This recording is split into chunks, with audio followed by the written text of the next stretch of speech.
ಎಲ್ರಿಗೂ ನಮಸ್ಕಾರ. ನಾಗಪಂಚಮಿ ಹಬ್ಬದ ಶುಭಾಶಯಗಳು. ನಾಗಪಂಚಮಿ ಅಂದ್ಕೂಡಲೇ ನಮಗೆಲ್ಲ ನೆನಪಾಗೋದು ಉಂಡಿಗಳು. ಸೊ ತುಂಬ ವೆರೈಟೀಸ್ ಆಫ್ ಉಂಡಿಗಳಿದ್ದಾವೆ. ಬಟ್ ನಮ್ಮ ಮನೇಲಿ ಪುಟಾಣಿ ಹಿಟ್ಟು, ಕಡಲೆ ಹಿಟ್ಟು ಮತ್ತು ಶೇಂಗಾ ಹಾಗೆ ಎಳ್ಳಿನ ಉಂಡೆನ ಮಾಡೋಕ್ಕೆ ತಯಾರಿ ಮಾಡ್ಕೊಳ್ತಾ ಇದ್ದಾರೆ. ಕಾಳುಗಳನ್ನೆಲ್ಲ ತರಿಯಾಗಿ ಹುರಿದಿಟ್ಕೊಂಡಿದ್ದಾರೆ ಮೊದಲೇ. ಸೊ ಇವಾಗ ಬೆಲ್ಲದ ಆಣನ ನೋಡ್ತಾ ಇದ್ದಾರೆ. ಅದು ಆಣ ಬರಬೇಕಂತೆ. ಇವನ್ ನನಗೂ ಗೊತ್ತಿಲ್ಲ ಅದು ಯಾವ ಥರ ಆಣ ಬರುತ್ತೆ ಅಂತ. ಸೊ ಅದನ್ನ ನಮ್ಮ ಅಂಕಲ್ ನಮ್ಮ ಅಮ್ಮಂಗೆ ಹೆಲ್ಪ್ ಮಾಡ್ತಾ ಇದ್ದಾರೆ ಆಣ ತೆಗಿಯೋಕ್ಕೆ. ಯಾಕಂದರೆ ಆಣ ಸ್ವಲ್ಪ ಕೆಟ್ಟು ಹೋದ್ರೂ ಉಂಡಿಗಳೆಲ್ಲ ಕೆಟ್ಟು ಹೋಗುತ್ತೆ, ಇಲ್ಲಾಂದರೆ ಬೇಗ ಹಾಳಾಗುತ್ತೆ ಅನ್ನೋ ಕಾರಣದಿಂದ ತುಂಬ ಚೆನ್ನಾಗಿ ಆಣಗಳನ್ನ ಹಿಡಿಬೇಕು ಅಂತ ಹೇಳ್ತಾರೆ. ಸೊ ನಮ್ಮಮ್ಮ ಈ ಕಡೆ ಕೊಣಗಿ ಮೇಲೆ ಎಲ್ಲ ಥರದ ಹಿಟ್ಟುಗಳನ್ನು ಹಾಕ್ತಾಯಿದೆ. ಲೈಕ್ ಕೊಬ್ಬರಿ ಆಗಿರ್ಬೋದು, ಆಮೇಲೆ ಒಣಶುಂಠಿ, ಇಲಾಚಿ, ಬಡೆ ಸೊಪ್ಪಿನ ಪೌಡ್ರನ್ನ ಮಾಡಿಟ್ಟಿರ್ತಾರೆ, ಅದನ್ನ ಹುರಿದು ಅದನ್ನ ಹಾಕ್ತಾರೆ. ಯಾಕಂದರೆ ಫ್ಲೇವರ್ ಬರುತ್ತೆ ಮತ್ತು ತುಂಬ ಚೆನ್ನಾಗಿ ಟೇಸ್ಟ್ ಕೊಡುತ್ತೆ ಅನ್ನೋ ಕಾರಣದಿಂದ. ಸೊ ಇಲ್ಲಿ ನೋಡ್ಬೋದು ನಮ್ಮಮ್ಮ ಅದನ್ನೆಲ್ಲ ಕಾಳುಗಳನ್ನ ಫಸ್ಟು ಶೇಂಗಾ ಉಂಡೆ ಕಟ್ಟೋಕ್ಕೆ ಅಂತ ಹೇಳಿ ಕಾಳುಗಳನ್ನ ಸರಿ ಮಾಡ್ಕೊಳ್ತಾ ಇದ್ದಾರೆ. ಇವಾಗ ಆಣ ಬಂದಿದೆ ಅಂತ ಕಾಣುತ್ತೆ, ಹಾಗಾಗಿ ನಮ್ಮ ಅಂಕಲ್ ಅದನ್ನ ಹಾಕ್ಕೊಡ್ತಾ ಇದ್ದಾರೆ. ನಮ್ಮಮ್ಮ ಅದನ್ನ ಸರಿಯಾಗಿ ನಾದ್ತಾ ಇದ್ದಾರೆ. ಯಾಕಂದರೆ ಅದು ಯಾವ ಥರ ನಾದ್ತೀವೋ ಅದೇ ಲೆವೆಲ್ಲಿಗೆ ಉಂಡಿಗಳು ಚೆನ್ನಾಗಿ ಆಗ್ತವೆ. ಸೊ ಇಲ್ಲಿ ನೋಡ್ಬೋದು ಸ್ವಲ್ಪ ಸ್ವಲ್ಪ ಆಣನ ಹಾಕ್ಕೊಂಡು ಶೇಂಗಾದ ಉಂಡೆ ಮಾಡೋಕ್ಕೆ ತಯಾರಿ ನಡೆಸ್ತಾ ಇದ್ದಾರೆ. ಆಣ ಆರೋದ್ರೊಳಗೆ ಉಂಡಿಗಳನ್ನ ಕಟ್ಟಬೇಕಂತೆ. ಸೊ ಆವಾಗಲೇ ಅವು ತುಂಬ ಚೆನ್ನಾಗಿ ಗಟ್ಟಿ ಆಗ್ತವೆ ಅಂತ ಹೇಳಿ. ಇಲ್ಲಿ ತುಂಬಾ ಬಿಸಿ ಇದೆ. ಇವನ್ ನಾನು ಕೂಡ ಹೆಲ್ಪ್ ಮಾಡ್ತಾ ಇದ್ದೀನಿ. ತಂಗಿ ಮಾಡೋ ಹಬ್ಬ ನಾಗಾರ ಪಂಚಮಿ ಹಬ್ಬ, ಒಬ್ಬ ತಂಗಿ ಮಾಡೋ ಹಬ್ಬ ನಾಗಾರ ಪಂಚಮಿ ಹಬ್ಬ. ಬೆನ್ನ ಹಿಂದೆ ಬಂದೋಳ ಹಾಲಗೈಲಿ ಬೆನ್ನಿಗೆ ಎರಸಿಕೊಳ್ಳು ಅಣ್ಣಂದಿರ ಹಾಲ ಹಬ್ಬ. ತುಂಬಾ ಬಿಸಿ ಇದೆ, ಅದರಲ್ಲೂ ನಾನು ಕೂಡ ಸಹಾಯ ಮಾಡಿದೆ ಉಂಡಿಗಳನ್ನ ಕಟ್ಟೋಕ್ಕೆ. ಸೊ ಇವತ್ತೇ ಫಸ್ಟ್ ಟೈಮ್ ನಾನು ಉಂಡಿಗಳನ್ನ ಹೇಗೆ ಕಟ್ಟೋದು ಅಂತ ಹೇಳಿ ಕಲಿತಾ ಇರೋದು. ನೋಡ್ಬೋದು ತುಂಬಾ ಚೆನ್ನಾಗಿ ಆಣ ಬಂದಿರೋದ್ರಿಂದ ಉಂಡಿಗಳು ಸಹ ತುಂಬ ಚೆನ್ನಾಗಿ ಆಗ್ತಾ ಇದ್ದಾವೆ. ಸೊ ಇಲ್ಲಿ ನೋಡ್ಬೋದು ನಾನು ತೋರಿಸ್ತಾ ಇದ್ದೀನಿ. ಇದು ಶೇಂಗಾ ಉಂಡೆ. ಇದು ನನ್ನ ಫೇವ್ರೇಟ್ ಉಂಡೆ ಕೂಡ. ಸೊ ನಾನು ಎಲ್ಲ ಥರದ ಉಂಡಿನ ತಿನ್ನೋಕ್ಕೆ ಹೋಗಲ್ಲ. ನನ್ನ ಫೇವ್ರೇಟ್ ಎವ್ರಿ ಟೈಮ್ ಶೇಂಗಾ ಉಂಡೆ ಮಾತ್ರ. ಸೊ ದೇವ್ರಿಗೆ ಅಂತ ಹೇಳಿ ನಾವು ಶೇಂಗಾ ಉಂಡಿಗಳನ್ನ ಇಡಲ್ಲ, ಮುಟ್ಟಿಗೆ ಅಂತ ಮಾಡ್ತೀವಿ. ಅಂದರೆ ಯಾವ್ಯಾವ ಥರದ ಉಂಡೆ ಕಟ್ತೀವಲ್ಲ ಆ ಉಂಡಿಗಳನ್ನೆಲ್ಲ ಒಂದೇ ಕೊಣಬೆಗೆ ಹಾಕ್ಕೊಂಡು ಆ ಹಿಟ್ಟಿನಲ್ಲಿ ಆ ಮುಟ್ಟಿಗೆಗಳನ್ನ ಕಟ್ತೀವಿ. ಅದನ್ನೇ ನಾವು ದೇವ್ರಿಗೆ ನೈವೇದ್ಯನ ಇಡ್ತೀವಿ. ಇದು ನಮ್ಮ ಪದ್ಧತಿ ಕೂಡ ಆಗಿದೆ. ಇದು ಬಂದುಬಿಟ್ಟು ಎಳ್ಳುಂಡೆ ಅಂತ ಹೇಳಿ. ಸೊ ಎಳ್ಳನ್ನ ಮೊದಲೇ ತುಂಬ ಚೆನ್ನಾಗಿ ಹುರ್ಕೊಂಡು ಇಟ್ಟಿರ್ತೀವಿ. ಸೊ ಅದನ್ನ ಸ್ವಲ್ಪ ನಮ್ಮಮ್ಮ ಪೌಡ್ರ್ ಮಾಡಿದ್ದಾರೆ, ತುಂಬ ದೊಡ್ಡಕ್ಕಿರೋದು ಬೇಡ ಅಂತ ಹೇಳಿ. ಇವಾಗ ಸ್ವಲ್ಪ ಸ್ವಲ್ಪ ಆಣನ ಹಾಕ್ತಾ ಆ ಎಳ್ಳುಂಡೆನೂ ಸಹ ಸೇಮ್ ಶೇಂಗಾ ಉಂಡೆ ಯಾವ ಥರ ಕಟ್ತೀವಲ್ಲ ಅದೇ ಹದದಲ್ಲಿ ತೊಗೊಂಡು ಕಟ್ತಾ ಹೋಗ್ತೀವಿ. ಇಲ್ಲಿ ನಾವು ನೋಡ್ಬೋದು.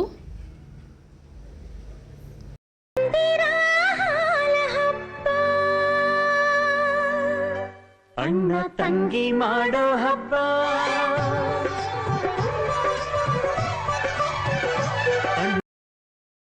ತುಂಬ ಚೆನ್ನಾಗಿ ಹದ ಬಂದಿದೆ. ಸೊ ಇವಾಗ ಬಿಸಿ ಬಿಸಿ ಆಗಿರೋದ್ರಲ್ಲೇ ಎಳ್ಳುಂಡಿನ ಕೂಡ ಕಟ್ಕೋಬೇಕು. ಸೊ ಇಲ್ಲಿ ನೋಡ್ಬೋದು ನಾನು ಕೂಡ ನಮ್ಮಮ್ಮಂಗೆ ಸಹಾಯ ಮಾಡ್ತಾ ಎಳ್ಳುಂಡಿನ ಕಟ್ತಾ ಇದ್ದೀನಿ. ಇದು ಎಳ್ಳುಂಡೆ.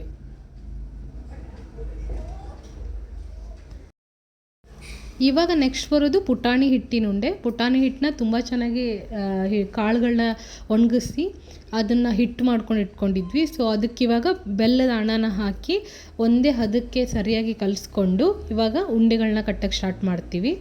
ನಮ್ಮಮ್ಮ ಇವಾಗ ಅದನ್ನ ತುಂಬಾ ಚೆನ್ನಾಗಿ ನಾದ್ಕೊಳ್ಳೋಕ್ಕೆ ಸ್ಟಾರ್ಟ್ ಮಾಡ್ತಾರೆ. ಯಾಕಂದರೆ ಇದು ಹಿಟ್ಟಾಗಿರೋದ್ರಿಂದ ಒಂದು ಒಳ್ಳೆ ಹದ ಬರಬೇಕು. ಒಂದು ಸ್ವಲ್ಪ ಹದ ತಪ್ಪಿದರೂ ಕೂಡ ಉಂಡೆಗಳು ಕೆಟ್ಟು ಹೋಗುತ್ತೆ, ಗಟ್ಟಿ ಆಗಲ್ಲ ಅಂತ ಹೇಳಿ ನಮ್ಮಮ್ಮ ಹೇಳ್ತಿರ್ತಾರೆ. ಸೊ ತುಂಬಾ ಬಿಸಿ ಇದೆ.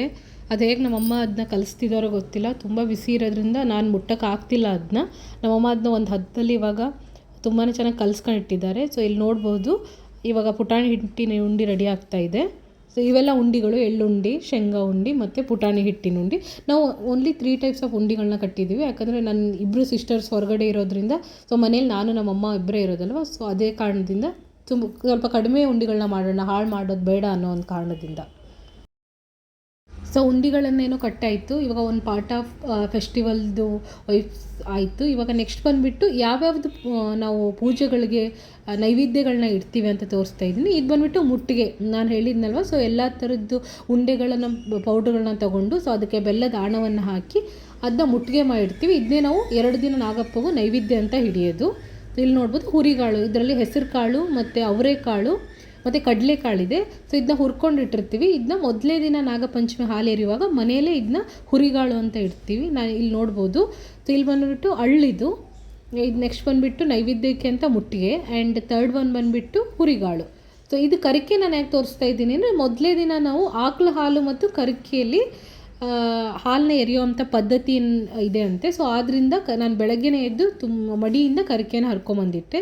ಇದು ಶಂಖ ಪುಷ್ಪ, ಇದು ತುಂಬಾ ಪವಿತ್ರವಾದಂಥ ಹೂವು ಅಂತ ಹೇಳಿ ಈ ನಾಗರ ಪಂಚಮಿ ವಿಶೇಷವಾಗಿ ಏರಿಸ್ತೀವಿ. ಸೊ ಇದು ಬಂದುಬಿಟ್ಟು ಅವರೆಕಾಳು ಏನಿತ್ತಲ್ವ ಹುರ್ಕೊಳ್ಳೋದು ಬೇರೆ. ಇದು ನಮ್ಮಮ್ಮ ಬಂದುಬಿಟ್ಟು ಹಸೆ ಕಾಳನ್ನ ತೆಗೆದಿಟ್ಟಿರ್ತಾರೆ. ಹಸೆ ಅವರೆಕಾಳು ಮತ್ತು ಹಸೆ ಕಡಲೆಕಾಳು ಇವೆರಡನ್ನೂ ಕೂಡ ನೈವೇದ್ಯಕ್ಕೆ ಯೂಸ್ ಮಾಡ್ತೀವಿ. ಇದು ಹಸಿ ಕಡಲೆಕಾಳು, ಇದನ್ನ ಸಹ ಎತ್ತಿಡ್ಕೊಂಡಿರ್ತೀವಿ ಬೇಯಿಸೋಕ್ಕಿಂತ ಮುಂಚೆನೇ ದೇವ್ರ ನೈವೇದ್ಯಕ್ಕೆ ಅಂತ ಹೇಳಿ. ಸೊ ಇಲ್ಲಿ ನೋಡ್ಬೋದು. ಸೊ ಇವಾಗ ನಾನು ಏನೇನು ತೆಗೆದಿಟ್ಟಿದ್ದೀನಿ ಅಂತ ಮತ್ತೆ ನಿಮ್ಗೆ ತೋರಿಸ್ತೀನಿ. ಸೊ ಇದೆಲ್ಲ ಏನಿದಾವಲ್ಲ, ಇದು ಬಂದುಬಿಟ್ಟು ನಾವು ನಾಗಪಂಚಮಿ ಅಂತ ನೈವೇದ್ಯಕ್ಕೆ ಇಡುವಂಥ ವಿಶೇಷವಾದ ಪದಾರ್ಥಗಳು. ಸೊ ಈ ನಾಗಪಂಚಮಿ ಕಡೆ ನಮ್ಮ ಉತ್ತರ ಕರ್ನಾಟಕದಲ್ಲಿ ತುಂಬಾ ವಿಶೇಷವಾದಂಥ ಕೊಕ್ಕಾಬತ್ತಿ ಮತ್ತು ಕೋಡ್ಬತ್ತಿ ಅಂತ ಕಾಟನಲ್ಲಿ ಅಂದರೆ ಹತ್ತಿಲಿ ಮಾಡ್ತಾರೆ. ಸೊ ಇಲ್ಲಿ ನೋಡ್ಬೋದು, ನಾನು ಅದೇ ಥರ ನಮ್ಮ ಅಮ್ಮನ ಹೆಲ್ಪ್ ತೊಗೊಂಡು ಕೊಕ್ಕಾಬತ್ತಿ ಕೋಡ್ಬತ್ತಿನ ಮಾಡಿಬಿಟ್ಟಿದ್ದೀನಿ. ಮತ್ತು ಅರಿಶಿನ ದಾರ, ಈ ದಾರ ತುಂಬ ವಿಶೇಷವಾಗಿದ್ದು ಈ ನಾಗಪಂಚಮಿ ಹಬ್ಬ ಮುಗಿಯೋವರೆಗೂ ಈ ದಾರನ ನಾಗಪ್ಪನ ಮುಂದೆ ಇಟ್ಟು ನಾವು ಪೂಜೆ ಸಲ್ಲಿಸಿ ಅದನ್ನ ನಮ್ಮ ಕೊರಳಿಗೆ ಹಾಕ್ಕಂತೀವಿ. ಅಂದರೆ ಮುಂದಿನ ದಿನಗಳಲ್ಲಿ ಎಲ್ಲ ಒಳ್ಳೆಯದಾಗಲಿ, ಯಾವುದೇ ಥರದ ಶತ್ರು ಕಾಟ ಆಗಿರ್ಬೋದು, ಬಾಧೆ ಇರಬಾರ್ದು ಅನ್ನೋ ಕಾರಣದಿಂದ. ಸೊ ಇದು ಬಂದುಬಿಟ್ಟು ಗೆಜ್ಜೆ ವಸ್ತ್ರ, ಇದನ್ನ ನಾನೇ ಮಾಡಿದ್ದೀನಿ. ಯಾಕಂದರೆ ಅಂಗಡಿಗೆ ಹೋಗಿ ತೊಗೊಂಬರೋಷ್ಟು ನನಗೆ ಪೇಷನ್ಸ್ ಇರಲಿಲ್ಲ. ಅದರಿಂದ ನಮ್ಮ ಅಮ್ಮನ ಹೆಲ್ಪ್ ತೊಗೊಂಡು ನಾನೇ ಆ ಗೆಜ್ಜೆ ವಸ್ತ್ರನ ಮಾಡಿದ್ದೀನಿ. ಇಲ್ಲಿ ನೋಡ್ಬೋದು, ಇದೆಲ್ಲ ನನ್ನ ಪೂಜೆ ಸಾಮಗ್ರಿಗಳು ನಾಗಪಂಚಮಿಗೆ ಅಂತ ಹೇಳಿ. ಸೊ ಇವತ್ತು ಮತ್ತು ನಾಳೆ ನಾನು 2 ಡೇಸ್ ಪ್ಲ್ಯಾನ್ ಲೀವ್ನ ತೊಗೊಂಡಿದ್ದೆ. ಆದ್ದರಿಂದ ಟ್ರೆಡಿಷ್ನಲ್ ವೇರ್ನ ಹಾಕ್ಕೊಂಡು ತುಂಬ ಚೆನ್ನಾಗಿ ವ್ಲಾಗ್ ಮಾಡೋಣ ಅನ್ನೋ ಒಂದು ಕಾರಣದಿಂದ ಇವತ್ತು ನಾನು ಟ್ರೆಡಿಷ್ನಲ್ ವೇರ್ನ ಹಾಕ್ತಾಯಿದ್ದೀನಿ. ಸೊ ಇದು ಕುಂಬಳೆಲೆ ಯಾಕೆ ತೋರಿಸ್ತಾ ಇದ್ದೀನಿ ಅಂದರೆ, ಇವತ್ತು ಮತ್ತು ನಾಳೆ ನಾಗಪಂಚಮಿಗೆ ಈ ಕುಂಬಳೆಲೆ ತುಂಬಾ ಮುಖ್ಯವಾಗಿದ್ದು ಇದರಲ್ಲೇ ನಾವು ನೈವೇದ್ಯ ಹಿಡಿಬೋದು. ಸೊ ಇಲ್ಲಿ ನೋಡ್ಬೋದು. ಸೊ ನಾನು ಯಾವ ಡ್ರೆಸ್ ಹಾಕಬೇಕು ಅಂತ ಡಿಸೈಡ್ ಮಾಡಿ ಕೊನೆಗೆ ಗ್ರೀನ್ ಕಲರ್ ಆದಂಥ ನನ್ನ ಮನೆ ಹಬ್ಬಕ್ಕೆ ಅಂತ ನಾನು ಪರ್ಚೇಸ್ ಮಾಡಿದ್ದನ್ನ ತೊಗೊಂಡಿದ್ದೀನಿ. ಸೊ ಬೇಗನೆ ಇದ್ದು ಬ್ರಾಹ್ಮಿ ಮುಹೂರ್ತದಲ್ಲಿ ಆಲ್ರೆಡಿ ನಾನು ಪೂಜೆನ ಮುಗಿಸಿದ್ದೆ. ಇಲ್ಲಿ ನೋಡ್ಬೋದು, ನಾನು ಹೇಳಿದ್ನಲ್ಲ ಅರಿಶಿನ ದಾರನ ಆ ನಾಗಪ್ಪನ ಮುಂದೆ ಇಟ್ಟಿದ್ದೀನಿ. ಸೊ ಅದೇ ದಾರನ ನಾವು ಕೊರಳಿಗೆ ಧರಿಸ್ತೀವಿ, ನಾನು ಮತ್ತು ನಮ್ಮಮ್ಮ. ಇಲ್ಲಿ ನೋಡ್ಬೋದು, ನಮ್ಮ ಮನೆಯಲ್ಲೇ ಬೆಳ್ಳಿ ನಾಗ ಇತ್ತು. ಸೊ ಅದೇ ನಾಗಕ್ಕೆ ಕೊಕ್ಕಾಬತ್ತಿ, ಕೋಡ್ಬತ್ತಿ, ಗೆಜ್ಜೆ ವಸ್ತ್ರ, ಅರಿಶಿನ ದಾರ, ಆಮೇಲೆ ಶಂಖ ಪುಷ್ಪ, ಗೌರಿ ಪುಷ್ಪ, ಎಲ್ಲ ಥರದ ಪುಷ್ಪಗಳನ್ನು ಇಟ್ಟು ಮತ್ತು ಎಲೆಯನ್ನು ಇಟ್ಟು ನಾನು ಪೂಜಿಸ್ತಾ ಇದ್ದೀನಿ. ಯಾಕಂದರೆ ಇವತ್ತು ಒಳಗಡೆ ಹಾಲು ಹಾಕೋದ್ರಿಂದ ನಾವು ನಮ್ಮ ಮನೇಲಿರೋಂಥ ವಿಗ್ರಹಗಳು ಅಂದರೆ ನಾಗ ವಿಗ್ರಹಗಳಿಗೆ ನಾವು ಹಾಲನ್ನ ಹಾಕ್ತೀವಿ. ನಮ್ಮ ಮನೆ ಪದ್ಧತಿ ಪ್ರಕಾರ ನಾವು ಯಾವುದೇ ಹುತ್ತದ ಮಣ್ಣನ್ನು ತೊಗೊಂಬಂದು ನಾಗಪ್ಪನ ಮಾಡಬಾರ್ದು ಅಂತ ಹೇಳಿ. ಸೊ ಬೇರೆಯವ್ರ ಮನೆಯಲ್ಲೆಲ್ಲ ಕೆಲವೊಬ್ರು ಪದ್ಧತಿ ಪ್ರಕಾರ ಹುತ್ತದಿಂದ ಮಣ್ಣು ತಂದು ನಾಗಪ್ಪನ ಮಾಡ್ತಾರೆ. ಬಟ್ ನಮ್ಮ ಮನೇಲಿ ಆ ಪದ್ಧತಿ ಇಲ್ಲ. ಆದ್ದರಿಂದ ನಾವು ಬೆಳ್ಳಿ ವಿಗ್ರಹಕ್ಕೆ ಹಾಲನ್ನು ಎರಿತೀವಿ. ಸೊ ಇಲ್ಲಿ ನೋಡ್ಬೋದು, ನಾನು ತುಂಬ ಚೆನ್ನಾಗಿ ನಾಗಪ್ಪನ ಇಟ್ಟು ಬೇರೆ ಪ್ಲ್ಯಾನೇ ಮಾಡಿದ್ದೆ ಪೂಜೆ ಮಾಡೋಕ್ಕೆ ಅಂತ ಹೇಳಿ. ಆ ಥರದ್ದು ಯಾವುದೇ ಒಂದು ಎಲೆಗಳು ಸಿಗಲಿಲ್ಲ, ಮಳೆ ಸಿಕ್ಕಾಪಟ್ಟೆ ಇರೋದ್ರಿಂದ. ಸೊ ನನ್ನ ವೇಯಲ್ಲಿ ನಾನು ಪೂಜೆನ ಮುಗಿಸ್ದೆ.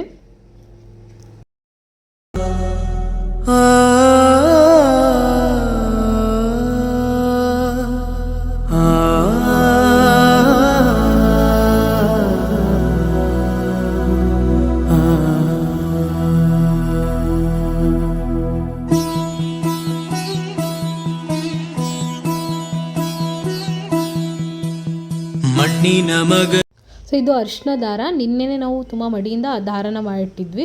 ದಾರನ ತೊಗೊಂಡು 9 ಎಳೆ ಮಾಡಿ ಅದಕ್ಕೆ ಅರಿಶಿನ ಹಚ್ಚಿ ಇಡ್ತೀವಿ. ಇವತ್ತು ಅದನ್ನ ನಾಗಪ್ಪನ ಮುಂದೆ ಇಟ್ಟು ಪೂಜೆ ಸಲ್ಲಿಸಿ ಅದನ್ನ ಕೊರಳಿಗೆ ಹಾಕೊಳ್ಳೋದು ನಮ್ಮ ಪದ್ಧತಿ ಆಗಿದೆ.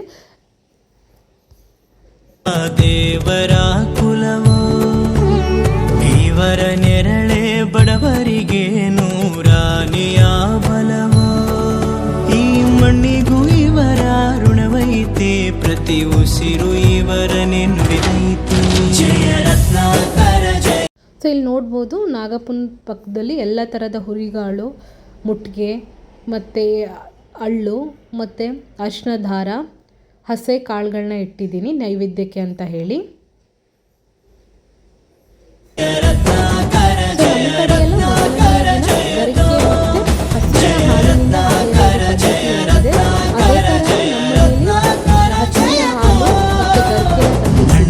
ಮಗನ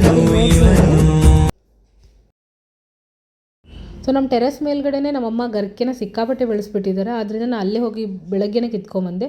ಸೊ ನಮ್ಮ ಅಂಕಲ್ ಮಾರ್ನಿಂಗ್ಗೆ ಬಂದುಬಿಟ್ಟು ಹಸುವಿನ ಹಾಲನ್ನ ತಂದುಕೊಟ್ಟಿದ್ರು. ಸೊ ಪದ್ಧತಿ ಪ್ರಕಾರ ಇವತ್ತು ಹಸುವಿನ ಹಾಲನ್ನ ನಾವು ಒಳಗಡೆ ನಾಗಂಗೆ ಎರಿತೀವಿ. ಕೊಡಗೈದಾನಿ ಚಿನ್ನದ ಮಗನು ಇವನೋ ಅದ್ಭುತ ಜ್ಞಾನಿ.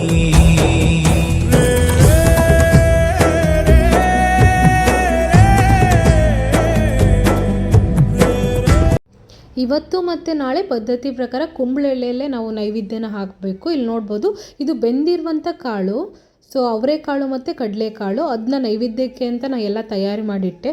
ಸೊ ನಮ್ಮಮ್ಮ ಇವಾಗ ಮೊದಲನೆಯವರಾಗಿರೋದ್ರಿಂದ ಅಂದರೆ ಹಿರಿಯರಾಗಿರೋದ್ರಿಂದ ನಮ್ಮ ಮನೆಯಲ್ಲಿ ಅವರು ಮೊದಲನೇ ಹಾಲನ್ನು ಹಾಕ್ತಾ ಇದ್ದಾರೆ. ಸೊ ಪೂಜೆನ ಸಲ್ಲಿಸ್ತಾ ಇದ್ದಾರೆ.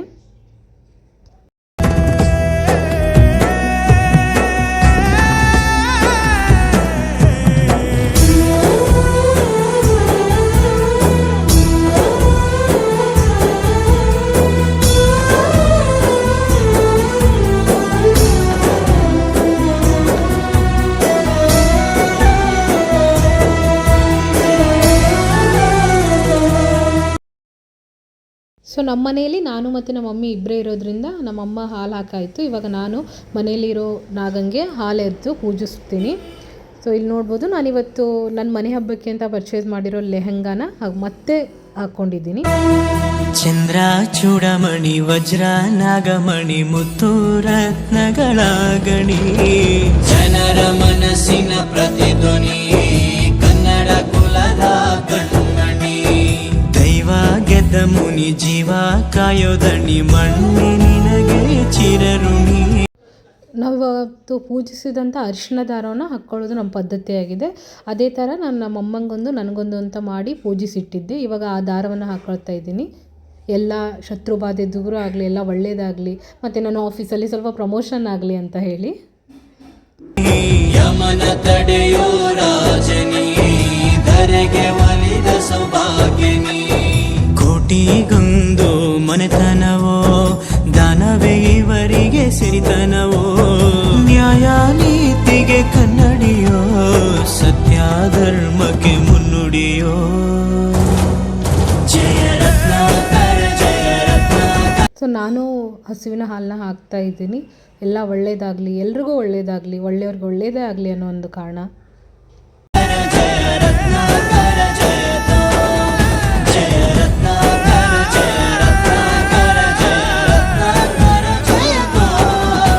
ಸೊ ಇದು ಇವತ್ತಿನ ನನ್ನ ಔಟ್ಫಿಟ್ ಆಗಿದೆ. ಸೊ ಟ್ರೆಡಿಷ್ನಲ್ ಆಗಿರೋಂಥ ಲೆಹಂಗಾನ ಹಾಕ್ಕೊಂಡು ನನ್ನ ಮೊದಲನೆಯ ದಿನದ ನಾಗಪಂಚಮಿ ಪೂಜೆನ ಮುಗಿಸ್ತಾ ಇದ್ದೀನಿ. ಐ ಹೋಪ್ ಎಲ್ರಿಗೂ ಇಷ್ಟ ಆಯಿತು ಅನ್ಕೋತಾ ಇದ್ದೀನಿ. ಇದು ನನ್ನ ಫಸ್ಟ್ ವ್ಲಾಗ್ ಆಗಿರೋದ್ರಿಂದ ಕೆಲವೊಂದು ಮಿಸ್ಟೇಕ್ಗಳಾಗಿರುತ್ತೆ. But still I try my level best for next vlog. ಮತ್ತು ನಾನು ನಾಳೆ ಕೊನೆಯ ನಾಗಪಂಚಮಿ ಹಬ್ಬದ ಪದ್ಧತಿಗಳನ್ನು ಯಾವ ಥರ ಮಾಡ್ತೀವಿ ಅಂತೇಳಿ ತೊಗೊಂಬರ್ತೀನಿ. Until take care, bye, happy Nagapanchami to every one.